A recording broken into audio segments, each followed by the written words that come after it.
नमस्कार। आप देख रहे हैं संतोष पाठक ऑफिशियल। मैं हूं आपके साथ शिव कुमार मिश्रा। मेरे साथ है संतोष पाठक जी। स्वागत और अभिनंदन। बहुत बहुत धन्यवाद शिव जी। और एक बड़ी खबर लेकर हम आपके सामने आए हैं। अब तक तो चुनाव आयोग, भारतीय जनता पार्टी की साठगांठ, पहली बार राहुल गांधी के सिपाहियों ने सबूत देकर आरोप लगाया है कि भैया अमित शाह इसमें इन्वॉल्व है, इसमें बीएल संतोष इन्वॉल्व है। और आज जब पर्चा भरा जाना है भारतीय जनता पार्टी के राष्ट्रीय अध्यक्ष के चुनाव के लिए, और बीएल संतोष, हमने विस्तार से आपको बताया था कि उन गिने चुने नेताओं में है जिनकी छुट्टी फिलहाल नहीं होने वाली है, लेकिन उन बीएल संतोष पर राहुल गांधी के सिपाहियों ने एक बड़ा आरोप लगा दिया है। अमित शाह का नाम भी बीच में ला दिया है सबूत के साथ। ये बड़ी खबर हम आपके सामने लेकर आए हैं। एक बड़ा आरोप जो सरकार भी चला रहे हैं, जो संगठन भी चला रहे हैं, और एक एक करके तमाम तथ्यों को आपके सामने रखेंगे। और सबसे बड़ी बात कि ये मामला जो निकल कर सामने आ रहा है, हमको ये बताया जा रहा था कि मामला एसआईआर का है, लेकिन अब जाकर पता लगा कि भैया ये मामला एसआईआर का नहीं है, ये मामला तो सीवीआर का है। तो क्या है ये सीवीआर, इसके बारे में तमाम चीजें आपको बताएंगे। हमेशा की तरह शुरुआत शिव जी अपने शानदार अंदाज में करेंगे और उसके बाद एक एक करके तथ्यों को हम आपके सामने रखेंगे। जी शिव जी। आए थे हरिभजन को और ओटन लगे कपास, कहावत है। हम लोग एसआईआर में उलझे थे, इन्होंने सीबीआर लगा दिया। तो कहावत ठीक सटीक है। आप सहमत होंगे हमारी कहावत से? बिल्कुल। और निश्चित रूप से ये बात देखकर आपको लग रहा होगा कि आखिर जिन राज्यों में भाजपा की सरकार है वहां अमित शाह जा जाकर ये सब सेटिंग गैटिंग क्यों कर रहे हैं। उत्तर प्रदेश में आपने देखा धमा चौकड़ी मची हुई है। 1 करोड़ फॉर्म 6, संतोष जी संख्या याद रखना, 1 करोड़ फॉर्म 6 एक दिन में डाउनलोड हुए चुनाव आयोग की वेबसाइट से। क्योंकि ऑनलाइन एक टेक्निक ऐसी है कि आपने कितनी बार मेरा वीडियो देखा, मैंने आपका वीडियो कितनी बार देखा, ये अभी काउंट आ जाएगा। आज आपके वेबसाइट पर कितने लोगों ने विजिट किया, कितने लोगों ने क्या क्या किया, डेटा सामने आ जाएगा। राजस्थान वही है जिसमें एक वीएलओ कह रहा है कि मुझे फांसी दे दो, मेरा ट्रांसफर कर दो, मैं 493 वोट नहीं काटूंगा। और एक और सनसनीखेज गुजरात से वीडियो आया है जहां 15 मुस्लिम खड़े हैं, एक फॉर्म 6 भर दिया किसी ने उनके नाम से कि ये सब मर गए। उन मरने वालों में 18 वर्ष से लेके 62 वर्ष तक के लोग हैं। संतोष जी क्या हो रहा है? आप ये मान लीजिए अमित शाह 2049 की जिक्र करते हैं, मैं कह रहा हूं 2149 तक का डेटा ये तैयार हो जाएगा। और उसके बाद क्या होगा ये भी नहीं कहा जा सकता है। आज सब देश खामोश बैठा है, सब देश चुप्पी डाले बैठा है, कानों में रुई ठूस ली है, कोई किसी की बात नहीं सुन रहा है, क्योंकि उसे ये भरोसा है। संतोष जी क्यों कहें, संतोष जी का वोट आ गया है एसआईआर की लिस्ट में, शिव कुमार मिश्रा का वोट आ गया है। वोट आया नहीं है, वो परेशान। तो क्या है ये एसआईआर, क्या है सीबीआर? सीधा संतोष जी के पास चलते हैं। क्या खबर लाए हैं गर्मा गर्म जो दर्शकों के दिमाग की बत्तियां जला देगी? देखिए शिव जी, दो तीन चीजें बिल्कुल स्पष्ट बता दूं कि बीजेपी फॉर्म 7 का इस्तेमाल बहुत बड़े पैमाने पर कर रही है। फॉर्म 7 नाम काटवाने के लिए इस्तेमाल किया जाता है कि भाई आप उस पर ऐतराज जता रहे हो कि ये आदमी वोटर है नहीं, ये जीवित है नहीं है, या यहां से चला गया है, तो फॉर्म 7 भर के बड़े पैमाने पर भारतीय जनता पार्टी मतदाताओं के नाम काट रही है, कटवा रही है, चुनाव आयोग से मिली भगत करके। और इस तरह का आरोप कुछ दिन पहले सबूत के साथ ममता बनर्जी ने पश्चिम बंगाल में लगाया था। उन्होंने बाकायदा तस्वीरें दिखाई थी, वीडियो दिखाया था। लेकिन अब राजस्थान से भी इस तरह की खबर निकलकर सामने आ रही है। अब दर्शकों को दो तीन चीजें सोचनी चाहिए। उत्तर प्रदेश में क्यों खेला हुआ, महाराष्ट्र में क्यों खेला हुआ, बिहार में क्यों खेला हुआ, पश्चिम बंगाल में क्यों खेला हुआ, और राजस्थान में क्यों खेला हो रहा है, इस चीज को किसी ने सोचा नहीं होगा। लेकिन मैं अपने दर्शकों के सामने, चूंकि हम विश्वसनीय तरीके से खबर लाते हैं अपने दर्शकों के सामने, तो मैं जो खबर लाया हूं वो सुनकर आप चौंक जाएंगे। 2024 का लोकसभा चुनाव याद है शिव जी? बिल्कुल। 400 पार का नारा देने वाले 303 वाली भारतीय जनता पार्टी को इस देश की जनता ने 240 पर पटक दिया था। और इसमें किन राज्यों की भूमिका? उत्तर प्रदेश की चर्चा तो बहुत हुई है, लेकिन महाराष्ट्र की भी भूमिका थी, बिहार की भी भूमिका थी, पश्चिम बंगाल की भूमिका थी और राजस्थान की भूमिका थी। तो इन तमाम राज्यों पर तो निशाना साधा जा ही रहा है, एसआईआर के जरिए खेला तो खेला ही जा रहा है, लेकिन राजस्थान पर भी फोकस किया जा रहा है। एक बड़ी खबर लेकर हम आपके सामने आए हैं और मैं तथ्यों के साथ बताता हूं। 2023 का विधानसभा चुनाव, उससे पहले अशोक गहलोत मुख्यमंत्री थे राजस्थान के, कांग्रेस की सरकार थी, सचिन पायलट कुछ नहीं थे, लेकिन गहलोत वर्सेस सचिन पायलट कांग्रेस में एक रस्साकसी चल रही थी 2018 के विधानसभा चुनाव के बाद से। 2023 के विधानसभा चुनाव में भारतीय जनता पार्टी 73 से 115 पर पहुंच गई।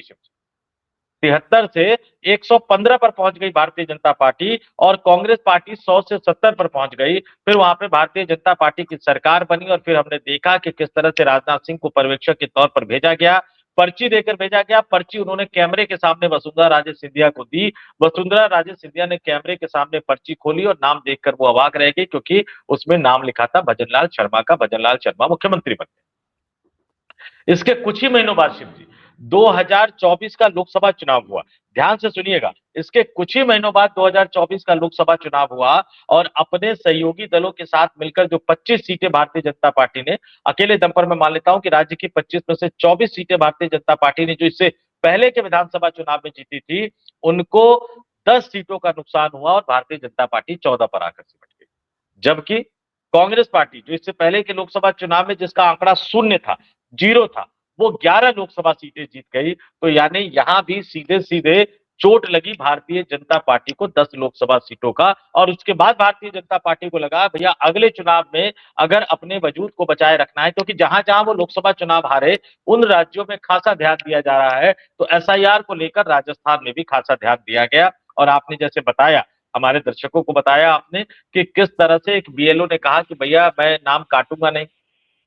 अब जो है राजस्थान प्रदेश कांग्रेस के अध्यक्ष गोविंद डोटासरा और वहां के नेता प्रतिपक्ष ने प्रेस कॉन्फ्रेंस की, और मैं एक एक करके आपके सामने तथ्यों को रख देता हूं। मैं चाहूंगा कि चुनाव आयोग इस पर जवाब दे, मैं चाहूंगा कि ज्ञानेश कुमार जवाब दे, और चूंकि नाम इसमें सीधे सीधे अमित शाह और बीएल संतोष का लिया गया है, तो उनको भी जवाब देना चाहिए। गोविंद सिंह डोटासरा जो है, उन्होंने प्रेस कॉन्फ्रेंस करके क्या कहा कि राजस्थान में एसआईआर की प्रक्रिया के बाद जो ड्राफ्ट लिस्ट जारी हुई, उसमें 45 लाख लोग अब्सेंट, शिफ्टेड और डेथ पाए गए, यानी 45 लाख लोगों को हटा दिया गया। इसके बाद 15 जनवरी तक ऑब्जेक्शन मांगे गए। 3 तारीख तक कोई अफरा तफरी नहीं, सारा सिस्टम सही तरीके से चल रहा था। भारतीय जनता पार्टी भी सही तरीके से काम कर रही थी। भारतीय जनता पार्टी के जो बूथ लेवल एजेंट थे उनके बीच में कोई हलचल नहीं थी। उनके नेता, सांसद, विधायक, मंत्री, पदाधिकारी, उनके बीच में कोई हलचल नहीं थी। अचानक 3 तारीख को भारतीय जनता पार्टी के राष्ट्रीय संगठन महासचिव बीएल संतोष राजस्थान जाते हैं, मुख्यमंत्री के आवास जाते हैं, बीजेपी नेताओं के साथ बैठक करते हैं, और उसके बाद से ही भारतीय जनता पार्टी का पूरा इकोसिस्टम जो है वो एक्टिव हो जाता है। और चुनाव आयोग से लिए गए डाटा को शेयर करते हुए सीधे सीधे राजस्थान प्रदेश कांग्रेस के अध्यक्ष आरोप लगा रहे हैं कि भारतीय जनता पार्टी ने 17 दिसंबर से 14 जनवरी तक 937 बीएलए के माध्यम से 211 नाम जोड़े। देखिए, जोड़ने के लिए सिर्फ 211 आवेदन दिए, लेकिन फॉर्म 7 का इस्तेमाल करते हुए काटने के लिए 5,694 वोट काटने का आवेदन किया। जबकि इस बीच जो है कांग्रेस पार्टी ने 110 अपने बूथ लेवल एजेंट के माध्यम से 185 नाम जोड़ने और 2 नाम हटाने का आवेदन किया। यानी भारतीय जनता पार्टी का जो पूरा फोकस है शिव जी, वो है मतदाताओं के नाम काटने पर। और आगे नेता प्रतिपक्ष और तमाम इन दोनों लोगों ने जो प्रेस कॉन्फ्रेंस की, उसमें भी ध्यान से वो पूरा आंकड़ा बता रहे हैं कि झुंझुनू के अंदर एक दिन में नाम काटने के लिए 13,882 फॉर्म दिए गए। झुंझुनू के अंदर एक दिन में नाम काटने के लिए 13,882 फॉर्म 7, एक जिले में, हाँ, फॉर्म 7 लिए गए। एक जिले में 13,882 फॉर्म 7 लिए गए, जिसका इस्तेमाल नाम काटने में किया जाता है। मंडावा के अंदर 16,276 लिए गए, उदयपुर वाटी में 1,241 लिए गए, खेतरी में 1,478 लिए गए, और वहीं इकाई दहाई सैकड़ा हजार 10,000 लाख 1,40,000 फॉर्म तो रजिस्टर भी करवा दिए गए।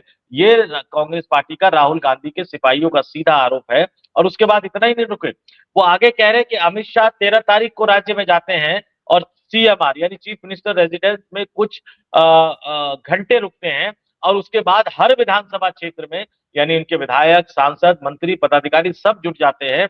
हर विधानसभा क्षेत्र में 10 से 15,000 फर्जी कंप्यूटराइज्ड फॉर्म प्रिंट होते हैं। सभी विधायक और विधायक प्रत्याशी को बुलाया जाता है और ये डाटा एक पेन ड्राइव में ले जाया जाता है। ध्यान दीजिएगा, एक पेन ड्राइव में ये डाटा जाता है। पेन ड्राइव का जिक्र तो वैसे ममता बनर्जी भी कर चुकी है, लेकिन वो दूसरा वाला पेन ड्राइव था। और उसके बाद हर विधानसभा क्षेत्र में भारतीय जनता पार्टी युद्ध स्तर पर लोगों के नाम कटवाने में जुट जाती है। और इसमें जहां जहां कांग्रेस को ज्यादा वोट मिले थे, जहां जहां कांग्रेस जीती थी, या उनके पास, सरकार के पास एक डाटा ये भी था कि कांग्रेस की योजना से किन किन युवाओं को फायदा हुआ, वो डाटा भी था। यानी वो नाम कटवाने की एक तरह से जो पूरा प्रोसेस था वो शुरू हो गया। जबकि नियम ये कहता है, ज्ञानेश कुमार साहब का नियम ये कहता है कि ड्राफ्ट के प्रकाशन के बाद एक बीएलओ एक दिन में केवल 10 फॉर्म दे सकता है, उसके अलावा नहीं दे सकता। और उसके बाद भी आंकड़ा देखिए, सब कुछ आपके सामने है। बीएलओ के, बीजेपी के विधायक, मंत्री और विधायक प्रत्याशी बीएलए के फर्जी साइन करके हजारों फॉर्म जो है उन्होंने एसडीएम के पास जमा करा दिए हैं। वो तो यहां तक कह रहे हैं डोटासरा साहब कि मेरी खुद की विधानसभा में 627 फॉर्म दिए गए और जब दोबारा 2000 फॉर्म लेकर आए तो एसडीएम ने मना कर दिया कि भैया अरे इतना गड़बड़ झाला तो नहीं कर सकता, समझा करो, ये सब रिकॉर्ड पे दर्ज होता रहता है। और फिर कई बीएलए ने, ये खबर मीडिया में आई कि कई बीएलए ने मीडिया के सामने आकर बाइट दी कि उनके नाम से जो हस्ताक्षर करके जो फॉर्म जमा करवाए गए हैं नाम काटने के लिए मतदाताओं के, वो कह रहे कि हमने तो सिग्नेचर किए नहीं। तो फिर ज्ञानेश कुमार क्यों नहीं जांच का आदेश देते हैं कि उन बीएलए की जगह पर किसने सिग्नेचर किया, किसने उनके नाम पर हस्ताक्षर किए। और कांग्रेस ये सीधा कह रही है कि हमने कई जिला कलेक्टरों से सूची मंगाई है जिनकी कॉपी वो सभी को दे सकते हैं। और 15 तारीख तक भारतीय जनता पार्टी ने इकाई, दहाई, सैकड़ा, हजार, 10,000, लाख, 1,40,000 नाम रजिस्टर करवा दिए गए हैं। तो ये बड़ा आरोप सीधे सीधे अमित शाह और बीएल संतोष पर एक तरह से लगाया गया है। और जो बातें कही गई, जिस तरह से नाम काटा जा रहा है, विपक्षी नेताओं को, विपक्षी उम्मीदवारों को जहां ज्यादा वोट मिले वहां पर नाम काटने का प्रोसेस ज्यादा किया जा रहा है। और जिन बीएलओ ने, यह भी आरोप लगाया है कि जिन बीएलओ ने, पश्चिम बंगाल याद है सामूहिक इस्तीफा दे दिया था शिव जी, राजस्थान में भी आरोप लगाया जा रहा है कि जिन बीएलओ ने बात मानने से इंकार कर दिया, इस गड़बड़ झाले में सहयोग करने से इंकार कर दिया, उनमें से कईयों का ट्रांसफर करवा दिया गया। बाद में जब कांग्रेस ने शिकायत की तो इनमें से कई बीएलओ का ट्रांसफर जो है वो रद्द कर दिया गया। यानी पूरा का पूरा जो प्रोसेस है, और अब जो सबसे बड़ी बात हम बताते हैं, SIR, स्पेशल इंसेंटिव रिवीजन, यानी विशेष मतदाता गहन पुनरीक्षण अभियान, ये सीधे कहा जा रहा है कांग्रेस पार्टी की तरफ से कि भैया ये SIR नहीं है, ये तो CVR है, यानी Congress voter removal process. Congress voter removal process है, ये कांग्रेस पार्टी का आरोप है। और इससे निश्चित तौर पर अब शाह, इससे निश्चित तौर पर बीएल संतोष, और इससे निश्चित तौर पर जो है वो ज्ञानेश कुमार एक तरह से बेनकाब हो गए हैं शिव जी। मुझे नहीं लगता है कि संतोष जी ये बेनकाब होंगे। बेनकाब को तो कोई उनके यहाँ कॉलम नहीं है, लेकिन जनता बेनकाब रोज कर रही है। कल आपने देखा होगा एक चीफ जस्टिस ऑफ इंडिया के साथ ममता बनर्जी का एक प्रोग्राम था, उसमें जो ममता बनर्जी ने कहा है, मुझे नहीं लगता है किसी मुख्यमंत्री में ये दम है कि जो इस तरीके से चीफ जस्टिस ऑफ इंडिया से ये कह दे कि आप ही इस प्रदेश देश के एक ताकतवर संस्था हैं, अगर आप भी झुक गए तो देश, संविधान वगैरह सब कुछ बर्बाद हो जाएगा, दया कीजिए, देश को बचा लीजिए। मुझे लगता है किसी मुख्यमंत्री की इतनी ताकत नहीं है जो कह सके। उसके बावजूद भी बदल नहीं रहा है, देश पर थोपा जा रहा है और देश का सिस्टम कोलैप्स करता चला जा रहा है। कौन है ये एसडीएम, कौन है ये बीएलओ, कौन है ये? इस देश के नागरिक ही तो हैं। क्या सरकार अपनी सी पे आ जाए कि आप ऐसा करो? नहीं, कितने लोगों को निकाल दोगे? आपको याद होगा कि चरण सिंह जी ने पटवारियों की हड़ताल पर उन्हें नौकरी से निकाल दिया, लेकिन तत्काल लेखपाल का पद सृजित कर दिया गया। फिर लेखपाल में जो भर्ती हुए वो कौन थे? उत्तर प्रदेश के निवासी नहीं थे? क्या वो भारतीय नहीं थे? ये तभी तक सब कुछ चल रहा है जब तक हम स्वीकार कर रहे हैं। ये तभी तक चलता है जब तक हम एक्सेप्ट करते हैं। जिस दिन किसी एक ने विगुल फूंक दिया उसी दिन सब तिलिस्म टूट जाएगा। मैं फिर आपसे कह रहा हूं, जिस दिन सीनियर लेवल पे बैठे एक अधिकारी ने अपना मुंह खोल दिया उसी दिन सब धूम धड़ाका हो जाएगा, ये लंका दहन हो जाएगा सिस्टम का पूरा। ये तभी तक लंका बची हुई है सोने की जब तक कोई हनुमान नहीं बनना है, कोई हनुमान बनकर सामने नहीं आ रहा है। और जिस दिन एक हनुमान आया कोई अधिकारी बनकर, उसी दिन लंका दहन हो जाएगा इस पूरे सिस्टम का, कोई बचा नहीं सकता। तो इंतजार कीजिए कि वो हनुमान बनेगा कौन, क्योंकि वो कहते हैं, कहावत है कि बिल्ली के गले में घंटी बांधेगा कौन। अरे भाई, ज्ञानेश कुमार या राजीव कुमार के खिलाफ जब कोई कार्रवाई नहीं हो सकती है तो संतोष जी वो तो जी चाहेंगे वो कर देंगे। वो तो कल संतोष पाठक को बता देंगे कि तुम्हारा वोट ही नहीं है, कल शिवकुमार मिश्रा से कह देंगे तुम्हारा वोट नहीं है, क्योंकि हम तो उनके खिलाफ एफआईआर भी नहीं करा सकते, उनकी जांच भी नहीं करा सकते। तो मदमस्त है कोई, कहते नहीं मदमस्त हाथी अगर चला जा रहा हो तो उसे रोकने की कौन हिमाकत करेगा, वो कुचल देगा। और ये खुला खेल, देखिए ये खुला खेल हो रहा है शिव जी। ये स्पेशल इंटेंसिव रिवीजन के नाम पर राजस्थान में कांग्रेस वोटर रिमूवल, उत्तर प्रदेश में समाजवादी पार्टी वोटर रिमूवल, पश्चिम बंगाल में तृणमूल कांग्रेस वोटर रिमूवल, और पूरे देश में सीधे सीधे मैं कहूं तो ये जो है वो अपोजिशन वोटर रिमूवल का प्रोसेस है। और यही नहीं कांग्रेस रुकी है। आप देखिए मैं क्यों कह रहा हूं कि तथ्यों के साथ मैं इस खबर को क्यों लेकर आया हूं। इसका मतलब ये नहीं है कि कांग्रेस पार्टी ने ये आरोप लगाया इसलिए मैं इस खबर को उठा रहा हूं। आमतौर पर मैं विपक्षी दलों के कंधे पर बंदूक डाल के अपनी स्टोरी बहुत कम करता हूं, लेकिन आज जो इन्होंने कहा उन सवालों ने मेरा दिमाग सुन कर दिया सिर्फ। ये सीधे सीधे राजस्थान के नेता प्रतिपक्ष भी इस प्रेस कॉन्फ्रेंस में थे। उन्होंने कहा भैया एक दिन में एक बीएलए जो है वो 10 फॉर्म दे सकता है बूथ लेवल एजेंट राजनीतिक दल का। अगर आपने 5 से अधिक नाम काटने का फॉर्म दिया तो आपको एआरओ के पास शपथ पत्र देना पड़ता है कि आपको जरूरत क्यों पड़ी ऐसा करने की। और इतना ही नहीं, ये आरोप लगा रहे हैं कि जो ये फॉर्म दिए जा रहे हैं एक ही जगह पर इन फॉर्म को छापा गया, प्रिंट किया गया। ध्यान से सुनिएगा शिव जी, अपने दर्शकों से कहूंगा ध्यान से सुने। एक ही जगह पर इन फॉर्म को छपवाया गया, फिर इनको जयपुर पहुंचाया गया, और फिर इस फॉर्म को भारतीय जनता पार्टी के विधायक और जो उम्मीदवार जो हारे थे उनको, क्योंकि जो उम्मीदवार हारे थे उनको पता है कि किस बूथ से किस से उनको कम वोट मिला है, तो वहां पे ज्यादा फोकस करना है उनको। तो विधायकों को, उम्मीदवारों को और 5-6 मंत्रियों को इस स्पेशल टास्क पर लगाया गया है और उनके माध्यम से इन फॉर्मों को एआरओ ऑफिस पहुंचाया गया है। यानी ये अब सुप्रीम कोर्ट ये मांग कर रहे हैं कि सीधे सुप्रीम कोर्ट से इतनी जांच कर ले कि भैया कि इन फॉर्म को छपवाया कहां गया है, प्रिंट कहां करवाया गया है, इसकी फॉरेंसिक जांच हो जाए तो दूध का दूध और पानी का पानी हो जाएगा। लेकिन न्यायपालिका विथ ड्यू रिस्पेक्ट, आजकल एक रिटायर हो जाने के बाद एक सुप्रीम कोर्ट के जो मुख्य न्यायाधीश रहा करते थे उसी राजस्थान की धरती पर है, बहुत लंबी लंबी चौड़ी बातें कर रहे हैं, बड़ी अच्छी अच्छी बातें करते हुए नजर आ रहे हैं, याद दिला रहे हैं कि उन्होंने कितने महान महान जजमेंट दिए हैं। लेकिन ये तमाम सवाल उस न्यायपालिका से भी पूछे जा रहे हैं लगातार बार बार।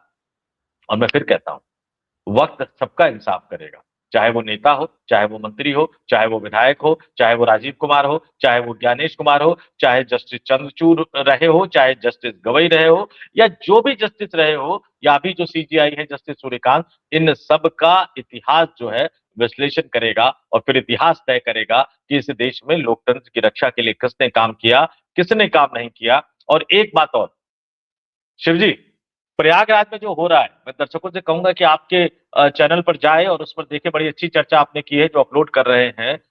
प्रयागराज में जो हो रहा है, शंकराचार्य जो धरने पर बैठे हुए हैं, वो एआई वीडियो तो नहीं है धरने पर बैठने वाला शायद?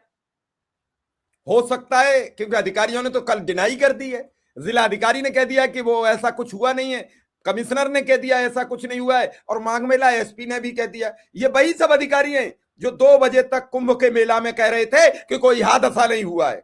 ये वही सरकार है जो कहती है कि ये एआई वीडियो है। अभी मैं उसी एआई वीडियो के एक चश्मदीद जिस पर एफआईआर हुई है, अगर वो हिम्मत दिखाई और उन्होंने थोड़ी सी हमारे साथ बात की तो मैं बात करूंगा उनसे 4:30 बजे। वो इस समय दिल्ली में नहीं है, वो बाहर है, और वो प्रबल मोदी समर्थक पत्रकार रहे हैं। आप नाम जानते होंगे संदीप देव जी को, प्योर हिंदुत्व की बात करने वाले वो पत्रकार हैं, और उन पर एफआईआर दर्ज हुई है कि आपने एआई से जनरेटेड वीडियो काशी का डाल दिया है। देखिए आप, ढूंढ ढूंढ कर ऐसे लोगों पर। आज एक रिटायर्ड पूर्व आईपीएस ने लिखा है बनारस पुलिस कमिश्नर को, बड़ा लंबा चौड़ा। अगर शर्म आई बनारस पुलिस कमिश्नर को तो एफआईआर वापस ले लेंगे। बोले जो धाराएं आपने लगाई हैं वो धाराएं तो साबित ही नहीं हो रही हैं, लगा कैसे दी हैं आपने? तो ये हो क्या रहा है? खबर करने से पहले अब तहकीकात करनी पड़ेगी संतोष जी कि ये एआई जनरेटेड वीडियो तो नहीं है। नहीं, इतना ही नहीं शिव जी, अब तो इन्होंने एक रास्ता दिखा दिया है। बिहार में एक लड़की के साथ जो कुछ हुआ, देखिए बड़ी दुर्भाग्य की बात है, बहुत दुर्भाग्य की बात है। मैंने खुद बीजेपी लंबे समय तक कवर किया है, आम आदमी पार्टी भी मैंने कवर की है, लेकिन ना आम आदमी पार्टी का कोई नेता मुझे अपना मानता है, ना बीजेपी का कोई नेता अपना मानता है। रामदेव अन्ना आंदोलन कवर किया, लेकिन रामदेव भी मुझे अपना नहीं मानते, अन्ना भी मुझे अपना नहीं मानते, क्योंकि अन्ना से मैंने पूछ लिया था कि आप कहते हो कि 400 रुपए में मेरा खर्चा चल जाता है, लेकिन आप जो आपने कुर्ता पहना हुआ है, इस कुर्ते की मार से धुलाई होती है, फिर स्पेशल प्रेस होता है, तो 400 रुपए में तो 2 ही 4 बार में प्रेस होता होगा।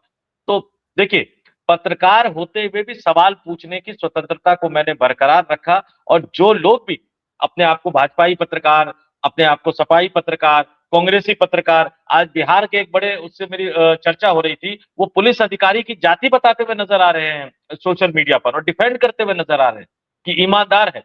मैंने कहा भैया, जाति का ईमानदारी से क्या ताल्लुक है? तो आएंगे सब शिव जी, आएंगे सब इज्जत में, लगेगी आग तो आएंगे घर कई जद में। यहाँ पे सिर्फ हमारा मकान थोड़ी है। अगर हम चुप रहे, अगर हम चमचई करते रहे, अगर हम पैर छूते रहे, अगर हम भाई साहब कहते रहे, अगर हम मान्यवर कहते रहे, ये सारे शब्द जो है वो मैं पत्रकारों के शब्द बता रहा हूं, अगर हम ये सब कहते रहे तो हम सब इस चपेट में आएंगे, हम सब इज्जत में आएंगे। इसलिए मैं कह रहा हूं, खासतौर से भारतीय जनता पार्टी कवर करने वाले अपने पत्रकार साथियों से, भाई साहब कहना, दीदी कहना, बहन जी कहना, मान्यवर कहना, पैर छूना, चुगलई करना, ये सब जो है बंद कर दीजिए इसको, और अपने पत्रकारिता धर्म का निर्वहन कीजिए, नहीं तो सब चपेटे में आएंगे।